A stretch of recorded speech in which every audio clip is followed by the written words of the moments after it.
Isa ang relasyon nina IU at Lee Jong-suk sa mga pinakaminahal na love story sa South Korean entertainment industry. Ngunit ngayong 2026, isang malaking balita ang gumulat sa maraming fans. Matapos ang halos 4 na taon ng kanilang pampublikong relasyon, kinumpirma ng magkabilang kampo na tuluyan na silang naghiwalay at nagpasyang manatiling magkaibigan at mabuting kasamahan sa industriya. Para sa maraming tagahanga, parang isang fairy tale ang naging kwento ng dalawa. Nagsimula ang lahat noong 2012 nang maging co-host sila ng music show na Inkigayo. Sa mga panahong iyon, bata pa sila sa industriya at walang nakakaalam na ang simpleng pagkakaibigan nila ay magiging isa sa pinakamatibay na relasyon sa K-entertainment. Sa loob ng maraming taon, nanatili silang magkaibigan. Dumaan sila sa iba't ibang proyekto, tagumpay at pagsubok sa kanilang mga karera. Habang si IU ay naging isa sa pinakamalaking solo artists at actresses sa South Korea, si Lee Jong-suk naman ay naging isa sa mga pinakasikat na leading men sa mundo ng K-drama.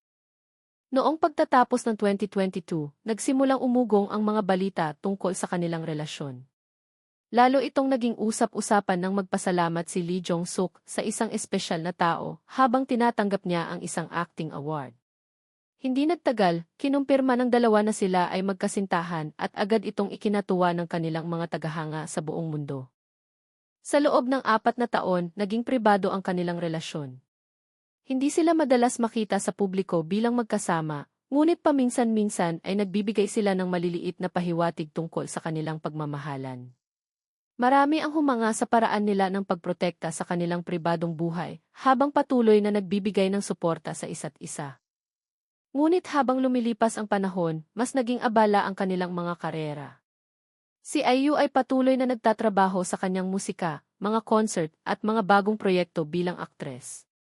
Samantala, si Lee Jong-suk ay naging abala rin sa kanyang pagbabalik sa telebisyon at sa paghahanda para sa kanyang mga bagong drama projects. Ayon sa mga ulat, ang kanilang magkaibang schedule at kakulangan ng oras na magkasama ang isa sa mga dahilan kung bakit nagpasya silang wakasan ang kanilang relasyon.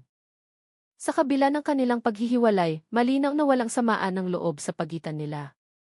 Pareho nilang piniling manatiling magkaibigan at suportahan ang isa't isa bilang mga senior at junior sa industriya. Ito rin ang dahilan kung bakit maraming fans ang nagpahayag ng respeto sa kanilang naging desisyon. Para sa maraming tagahanga, ang kwento nina IU at Lee Jong-suk ay hindi lamang tungkol sa isang celebrity couple.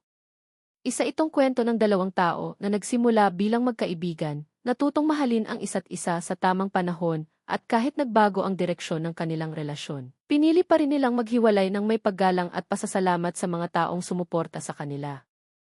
Sa ngayon, parehong nakatuon sina IU at Lee Jong-suk sa kanilang mga individual na proyekto at patuloy na nagbibigay ng mga bagong obra para sa kanilang mga tagahanga.